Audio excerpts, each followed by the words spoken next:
Hi everybody, it's Rabbit here for Unbreakable Gamers. Today I'm doing a review for No Man's Sky and a bit of a commentary. The game's been out on Steam for about a week now, and PlayStation 4 for even longer.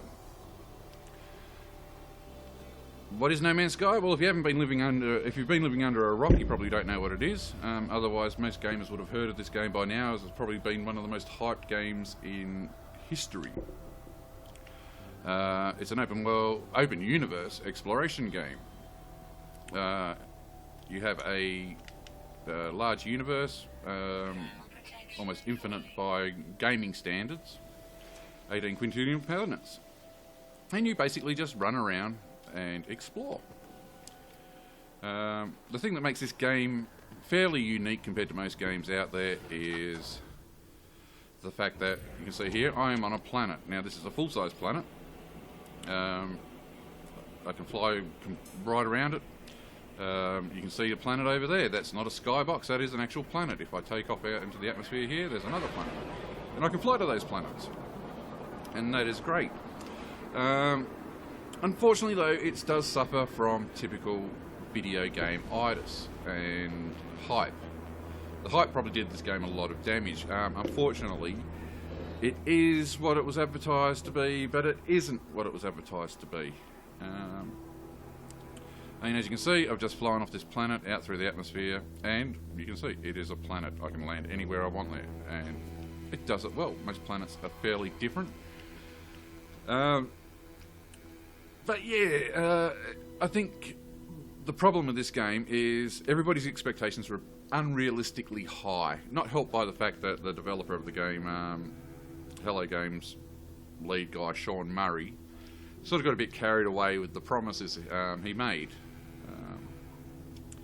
and the game hasn't kind of lived up to that. I mean, if you go back and look at any of the videos, as you can see here, there's a fleet of ships there. They warp in at random.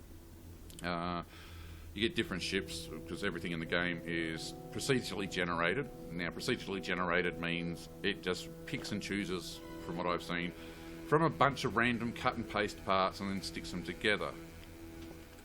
But yeah, it was advertised that, say, like this fleet here, they would warp in. Now, I've only seen fleets like this, 4 or 5 ships. Normally, the 4 or 5 ships come in and they just sit there like this. And the only time you see them do anything is maybe some pirates will spawn in, you get a distress signal, and they'll shoot them. It is nothing like the videos that were shown where a fleet would come in and it would be like 100 ships and these huge warfare would break out. And that's a bit disappointing. But I sort of expected this. I realised it's 2016, our technology can only do so much. Yeah, I sort of bought into the hype a bit because I was excited for a game like this. But when I bought it, I wasn't surprised at what I got. I think Sean Murray should have been reined in. They should have got somebody with actually PR skill to go out and do the interviews and things for this game. Somebody should have been there to muzzle Sean.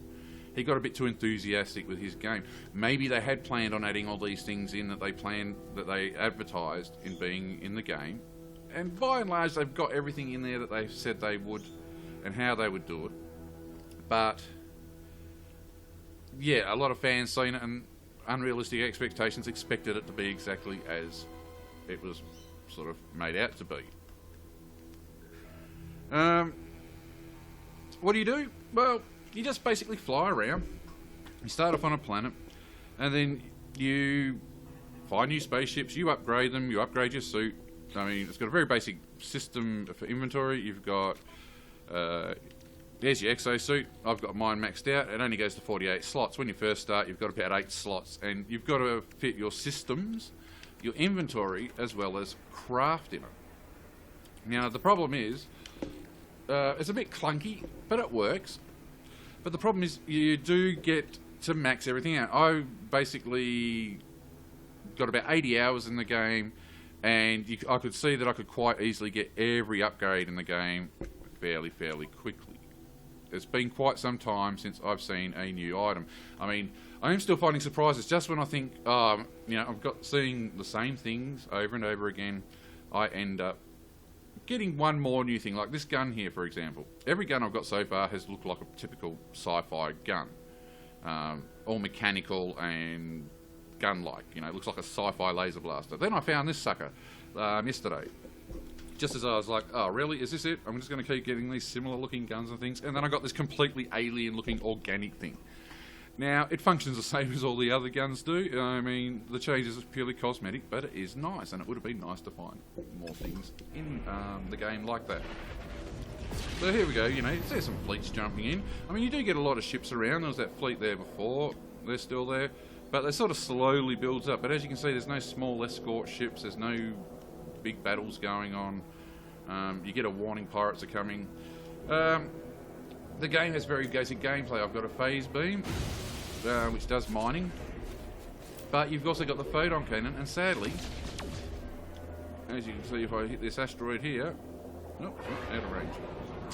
If I shoot it, it also does mining. And it's also the same as this multi-tool weapon here. It has a blaster and it has a miner, which you can upgrade the damage on the ship. So it's really down to you what you want to use. I mean, you can even kill ships with this laser. It's designed for mining. But you affect its cooldown, how long you can fire it for, things like that. Now, just to show you the seamless planets, the ship comes with a couple of different moves. You've got regular flight, you've got a boosted flight which will pump up your speed, and then you've got this pulse drive which will deactivate it, as it says there, left and right mouse buttons, because I mean left and right buttons because I'm using a 360 controller. Game plays really well using it. And then you've got your main warp drive, which is what you use to get around the universe here. Now this is where it gets impressive. This, as most people are probably already aware, is a full universe. Every ball of light you can see there is a sun, and every sun has its own system. You can go to those systems. You can look for other people's systems. That yellow line is the path, because that's basically the goal of the game, is to get to the center of the universe, which is that big ball of light there. Apparently it's not really a universe, it's like 3 galaxies, but by video game standards it's a universe. I mean, you look at how many stars there are, there is no hope in hell a human being is going to see all that in their lifetime. So every player is going to find something unique. I mean, with a lot of the animals and things, I have found that a few planets, I've seen animals that are identical to other animals. You know, they got like same bodies or heads, but you look at them closely and there's slight differences, like they'll have different horns, one might have wings on its back. And just as I thought I was starting to see the same creatures over and over, the same plants over and over, or variations of the same things, I am finding new animals. Like last night I was talking to some friends about how I was seeing the same animals, and as I came to the planet, there was actually these big dragon things floating through the sky, and it was like, wow, there is something different. Got these bases here, they're like everywhere, and I think that's part of the problem is you've got these scanners here. When you land at a base, the scanners will pick up objects, like these outposts or crashed spaceships. The problem is these things are everywhere, and you don't have to use one of these. The bases are everywhere. There is too much sort of resources. I mean, the fuel is like unlimited. This is plutonium, you use it, and this is like basically how you mine. Collect your resources, goes into your inventory, go into here, then say install technology, and then you've got something there, and you can see what I need. It's full. Hit A, I hold down A, bang, there we go, I've just upgraded my weapon. When you go into these outposts, you've got these aliens. Shouldn't be too much of a spoiler. We'll see if there's one in here. Sometimes they're abandoned and you've got to break in, and there's no alien. So we'll go in, have a look. Yep. And oh, nobody home. But yeah, there's these outposts. You've got these Atlas passes. They open up these doors. Unfortunately, after 80 hours, I've still only got the version 1 Atlas pass, so I can't get in there. But I got feeling that when I get in there, if it's like the first Atlas pass, it's going to be resources I could have got on planets and things. Well, let's go find an alien to talk to. Those little robot there flying past, that's a Sentinel. That thing there, they're like the guardians of the galaxy. Okay, not enough fuel. Let's refuel first. Oh my god, this video is going to be a while to upload, I can tell you now, thanks to Aussie internet. But it's one of those games, there's so much to sort of go into. And of course, I don't script these things, I just do it as it comes on top of my head. But let's get back out into space, we'll go to a station and see if we can find an alien.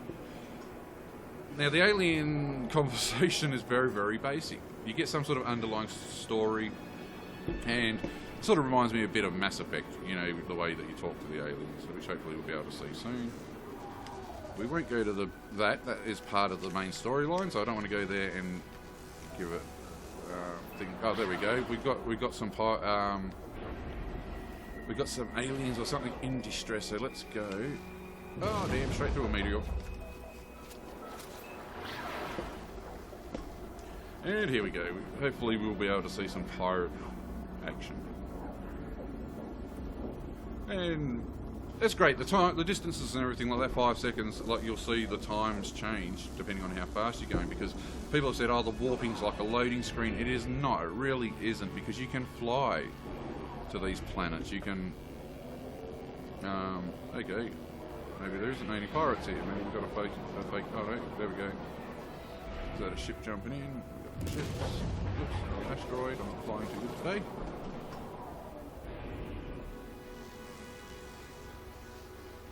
Okay, I'm guessing we're not getting any pirate action. So this is one thing about using the warps and stuff too, is when you warp, ships that might be there, you warp and then they'll disappear. The distress signals here has been a bit hit and miss for me, so it looks like no pirate action for us at the moment. So we'll head back to the station. As you can see, 11 minutes, warping goes to a couple of seconds. But you fly directly there, there's no breaks. Once you are in the game, there is no loading screens. We'll come into here, into the hangar. Flight is very, very arcade. You don't expect an in-depth, flight simulator or spaceship simulator. Come in here. These are basically a guaranteed trading post, and that's all they are. Is, you know, I'll bring it in. You get these the Atlas rooms. That's an Atlas room over here, where I don't know if I've been into this one, but yeah, you get these Atlas passes and you unlock it. And behind door number 1, you just get these little areas and you can buy armor upgrades or suit upgrades. You get a free multi-tool upgrade. You can harvest some plants. And there is more behind these doors, but again, need the high pass.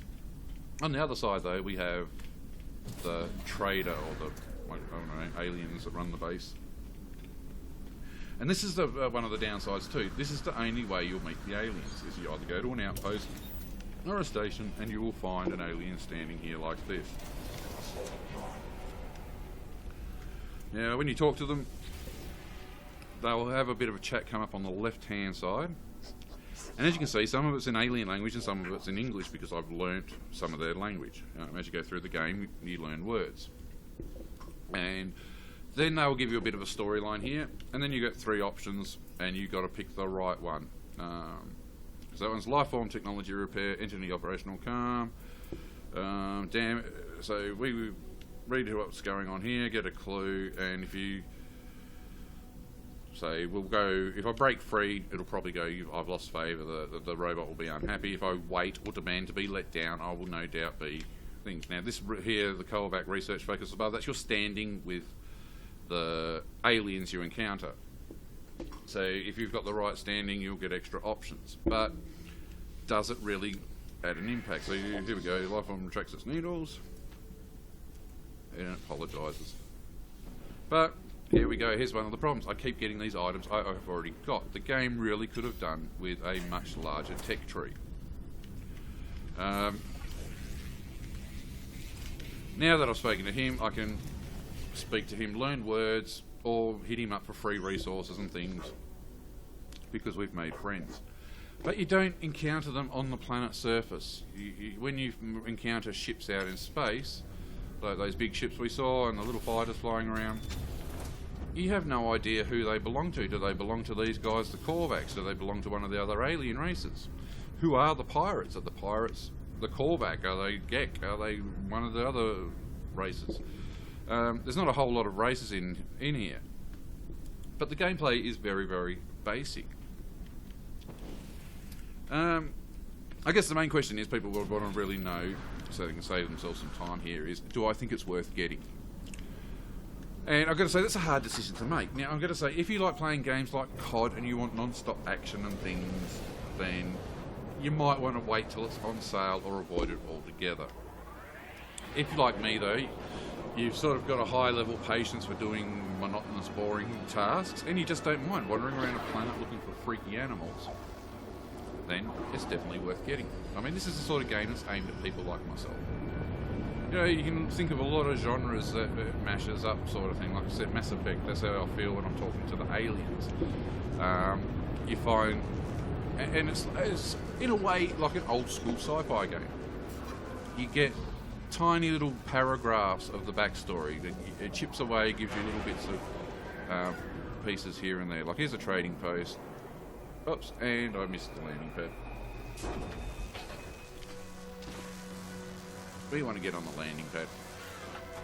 Now, the reason I want to get on the landing pad, it might seem like a little thing now, it just seems as I've just wasted fuel, but yeah, if you land on here, you'll actually get a free launch, where the taking off uses up fuel. But yeah, so if we come in here, it's a bit like the space station. You might find, oh, there we go, there's an upgrade gun. Ooh, it's a nice big one. But yeah, it looks like it's got the same amount of slots. I think 24 slots is the max of the gun. So now it's just a matter of picking a gun that I like the look of, because I can make them all the same technically. This is the shop. The shops are very limited too. They have very small amount of resources and things. That's where you'll spend a lot of your time in the game, is you'll need like something to upgrade your warp drive to get to the next system, and the shops won't have them. So you'll have to go find people who will sell them to you, or so yeah, I mean, it's just a couple of pages. As you can see, not many items, and all the shops are like this, but they usually have the same generic items, and they'll have one or two different. So I can see why a lot of people are disappointed with the game. It's almost identical. You'll always find these cargo boxes here. It's a survival game without much survival. Oh, there we go. There's one of the big dragon things I was talking about. Awesome. The rabid dragon. I've named that sucker. I mean, like these big jellyfish things up here. This is how you discover your animals. We'll discover it. I mean, a cool thing about it is, this is where you name things. There's the bug. But as you can see, we've got this creature here. And it's all looking funky, but then we've got this one right next to it, the gobble hopper.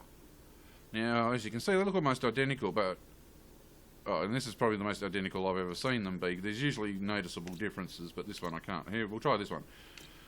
See, these two here, same bodies, different heads. And a different skin.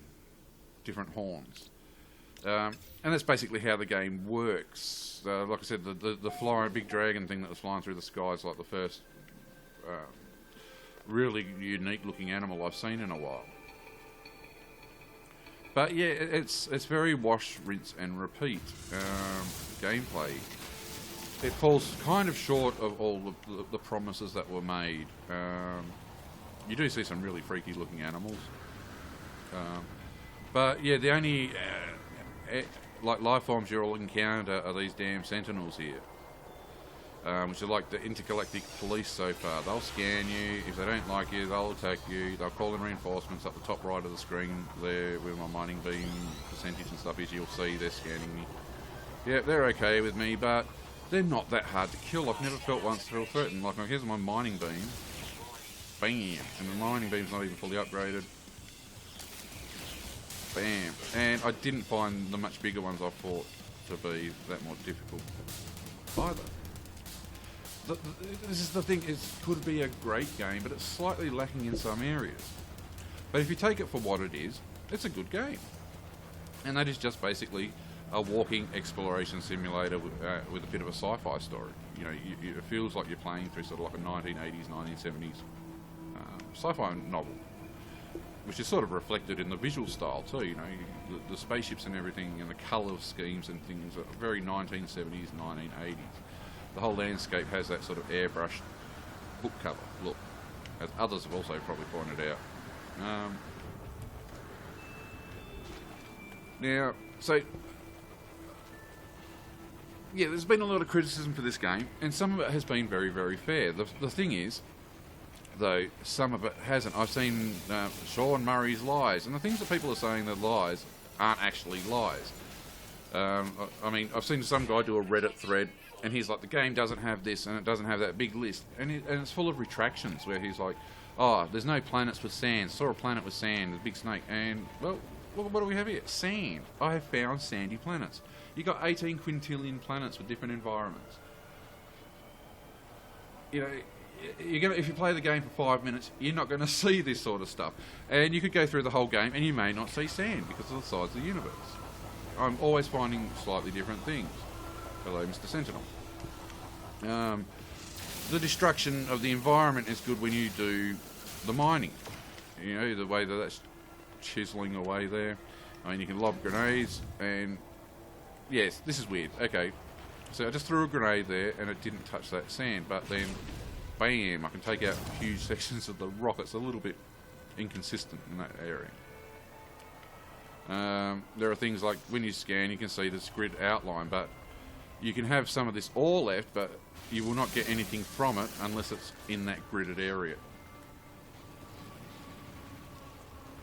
But yeah, some of the things I've seen being... it's all well and good to critique a game and even be a bit pissed off with it. But, you know, make sure the stuff that you're saying out there is factual. A lot of the things people are grabbing and running with are full of crap. Oops. Not keeping an eye on my environmental suit. Let's get topped up there.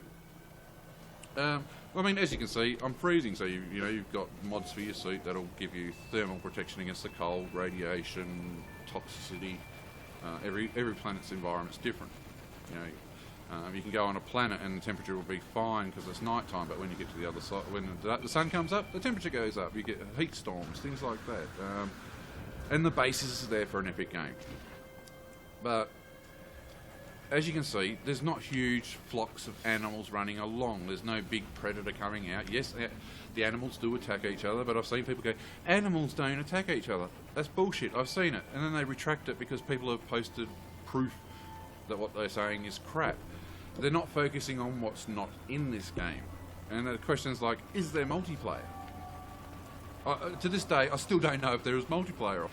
It was meant to be, Sean Murray described it as being like Dark Souls. You can't just say, oh, hey friend, come and join me. You can land on the same planet, but you might not see the person because they're on a different server, is how I sort of made it, had it explained. But I'm not sure if that's true or not.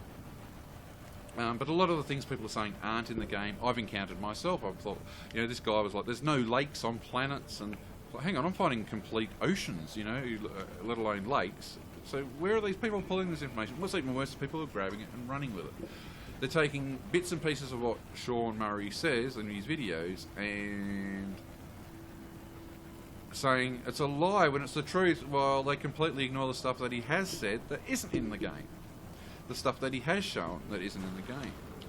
Now, I don't think this is Hello Games' fault. They're a small company, small development team, and for a company that size, the hype they have got, the publicity they have got, you'd be mad not to embrace it. But they should have got somebody else to do the PR work and say, Sean, shut up, mate. You're saying too much. I think it was, this game sort of shows what's wrong with the gaming industry, with gamers, with game journalism, and with developers themselves. Developers need to stop touting what's in their games. Once upon a time, you didn't know what you're getting in a game. You got like little screenshots in your local, your local gaming magazine. I'd buy these old PC Power Play magazines and things, and like when Quake 2 came out, all you knew about Quake 2 was a couple of screenshots that you saw in a magazine, and you see those same screenshots for the next 3 years until that game was released. And when the game came out, you weren't disappointed because you didn't have your expectations. But then that's the other thing. Development was done behind closed doors. People made a game. I mean, Bungie, who do Halo now, they got all their open betas, this and that. But their original games like the Marathon series and stuff, they made the game and then they sold it. There was none of this pre-order crap. There was none of this early access stuff. You made your game and then you sold it. And now gamers are being let in the process, and they're influencing the process because developers are like, you know, gamers are, we want this game now, we want this game now. And the gamers are caving in. 3D Realms, I think, had a good philosophy, except they didn't put it into practice, the developers of Duke Nukem 3D, where they used to say, it'll be ready when it's done. I mean, you see Rockstar, they gave Grand Theft Auto 5 as long as it needed. Game development takes a long time, and we're seeing more and more games being pushed out the door, and more developers listening to their gamers and screwing themselves in the process. This game really needed another 2 years in development. They could have launched it now, but it should have been launched as an early access title.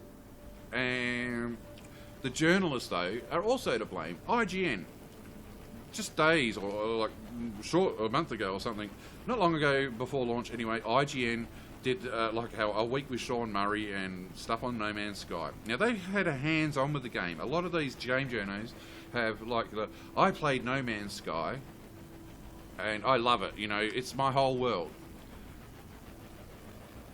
Now it's launched, it's, oh, the game's not, and it's like, well, hang on, you people were the ones who praised it. You're the people who played it before it came out.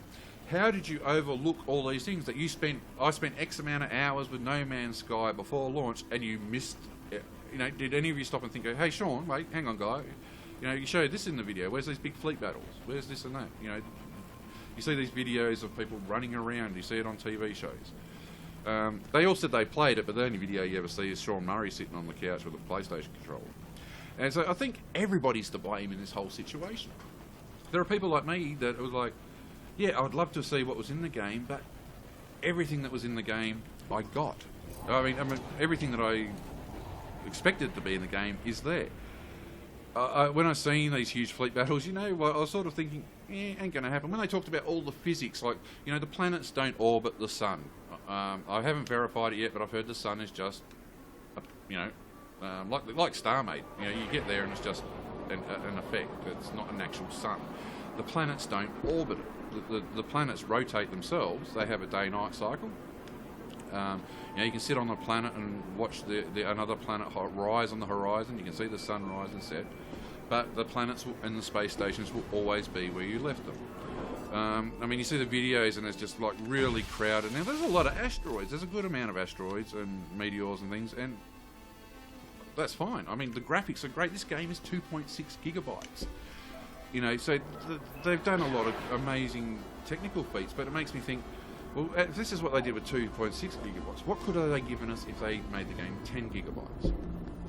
If they'd added in more assets for the random generation, if, you know, could they have given us encounters of cities on the planets? Because you get these little outposts. It's like, you know, throw in some cities.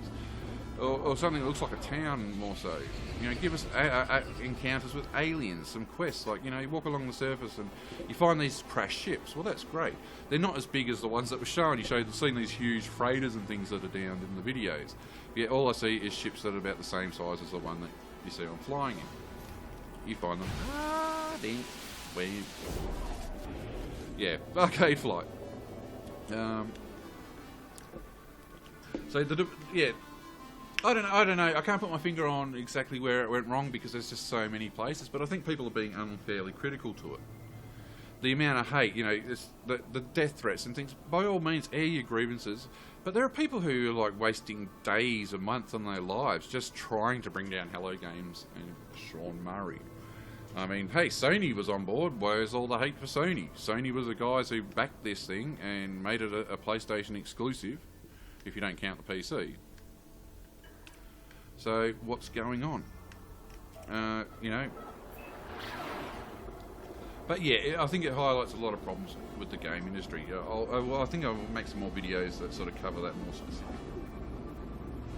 But it does what it says on the lid. You can fly to planets, you can explore them, you can mine them. The bare bone basics are there. Now, the developers have said they plan on supporting this game for a long time, so I think that's what you've got to do, is you've got to keep your eye on this game. They're going to add more content, they're going to add more ships, they're going to, you know, put in a few things that should have been in there on launch, but it's a case of, you know what, better late than never. I mean, Elite Dangerous did this. They promised a whole bunch of things, like landing on planets and stuff, that wasn't there on launch. And people got a little bit grisly when they brought out this DLC that expected you to pay for what they promised to put in the game. And I have not seen it get the amount of hate that this did. I mean, look at Star Citizen. That's another one. That's making huge promises. People spending thousands of dollars on spaceships and things, and the game doesn't even exist. And that gets a free pass. It gets defended by the fanboys and things. So, I don't know. I just think because of the hype, this one has become an easy target. I think people need to take a breath, step back and say, hey, you know what, it's not that bad. It could be better, and maybe it will be better. But this is what the world, the current state of modern games. That, be careful what you wish for. Early access and greenlight has caused this. The self-entitlement of gamers has caused this. Why could we not wait another 2 years for this game? Why do we have to insist, that Hello Games pushed it out the door? Maybe it was Sony telling them to push it out the door. Maybe Hello Games needed the money. I doubt that, because I'm pretty sure there would have been a lot of pre-orders. But I think developers need to set themselves some realistic expectations. Games aren't made overnight. If it takes a company like Rockstar to make 5 years to make a game, 7 years if you include the PC release, and they have hundreds of people, you can't realistically expect a game studio of like 3 to 15 people to get the same sort of quality out there. People are like, pop-in. It's like, the pop-in works. You can tell that that's just a outpost from there. I can go up to the atmosphere and see outposts. And you get these other people, can't see nothing, draw distances. Well, the solution there is get yourself a decent computer. It is 2016. You're not going to be able to play games from 2016 like this, or Ark, or Rust, or whatever. Or maybe not Rust, that might be a bad example. But a lot of these games, you're not going to be able to play them if you've got a 2008 laptop or Intel HD. Those sorts of things are made for browsing the net and Facebooking. If you cannot afford a GTX 900 series video card, if you can't afford a 3 or 4 year old i5 processor, for crying out loud, then get yourself a console if you want a game. And this is the problem: is gaming has become casual, like mainstream, but the people who are getting on board don't understand the technology they're using. They've got unreal expectations. There's things that I see are ridiculous. We've got these people, the game won't work on my computer, it must be your fault. Forget this, it's the game, it's not my computer. And even though they've got shitty specs, or it's like, it runs every other game that I've got, and there could be 1,000,000,001 things. If you want stability, you want the thing to work out of the box, get a console. But I think PC gaming needs to go back to being, basically an elitist hobby. Something that for people that have in that niche that like flipping jumpers on motherboards and things that unfortunately we don't have to do anymore. But the complexity of computers used to make it and it was accessible. It's good in a way. It means that the more money that's in PC gaming, the better support we're going to get. Even Microsoft's starting to realise that now. But we're sort of going backwards, I feel, overall. Something's really got to give. Something's got to change, and I think that needs to start with developers. Come up with an idea for your game. Set yourselves a realistic release date, and don't give it out to anybody else. Don't, the things work in the game, tell them. Okay, you got a planet that randomly generates with outposts and plants. Show that. You don't have wildlife that's stampedes and has big monsters trying to eat it and stuff like that. Don't show it. You don't have big space battles. Don't show it. If you have 4 or 5 pirate ships attacking a freighter, show that. Gamers, start having realistic expectations of what you should expect from a game. And publishers, give your developers the time they need to get these games out. I'm pretty sure these big companies like Microsoft, Sony, Activision, Electronic Arts and things aren't going to go broke overnight if they put these games on hold. It is just pure greed on their behalf. I think Sony was banking on this one because it's like, wow, man, this thing will sell a lot of PlayStations, and it probably has, the same as Halo was done for Microsoft. But I think Microsoft is now realising that, one, that long term PC gaming does make a lot more money, and they're cutting out a huge chunk of profit, because a lot of us PC gamers, I own a $500 video card. I'm not going to go and buy a console that costs the same amount just to play Halo, because if I wanted to play Halo, that'll be the only that's the only Xbox game I want to play. So it's good to see Microsoft shifting there. But a lot more people need to get realistic with gaming, what they expect.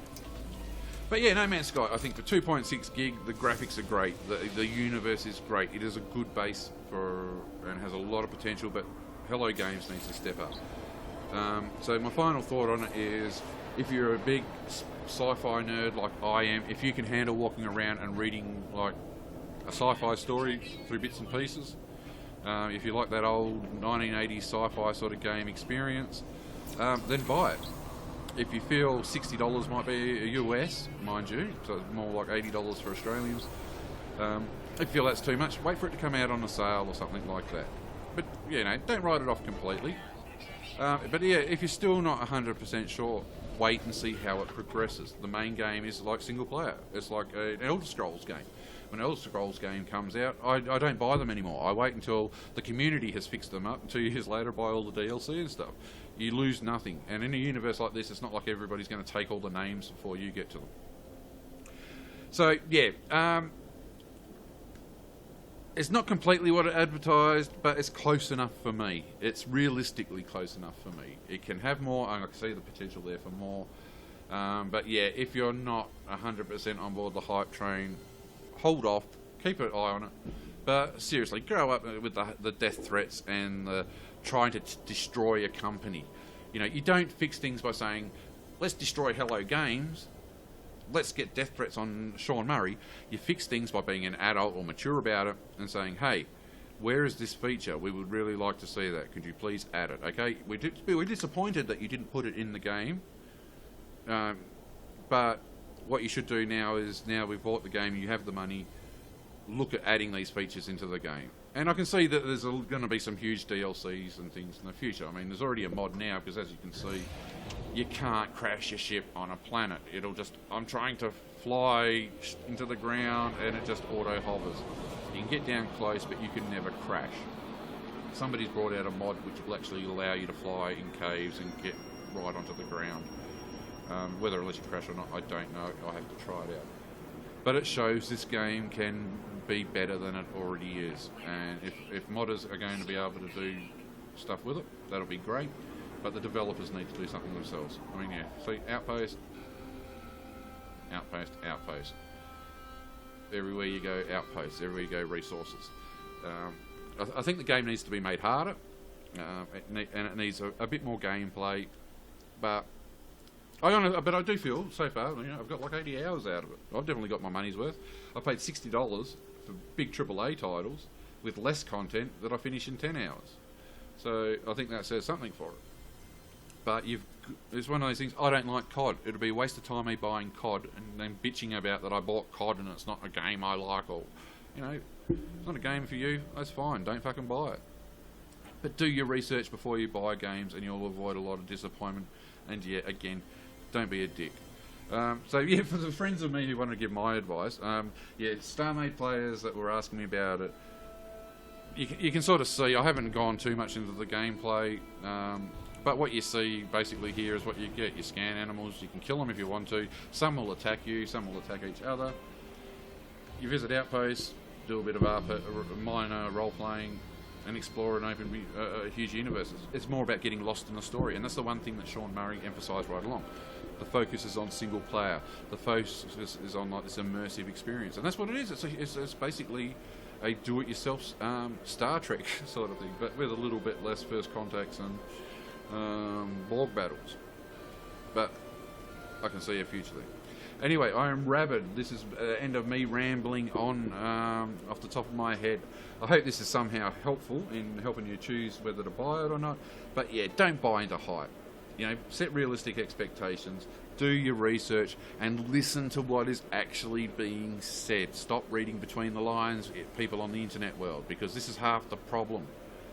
Yes, you hear somebody say the sky is blue and the sun is red, and you'll run around going, they said the sky is red, but I played the game and the sky's not red, because you're not listening to the complete sentences. Anyway, again, yep. End of the video. Thank you very much for watching.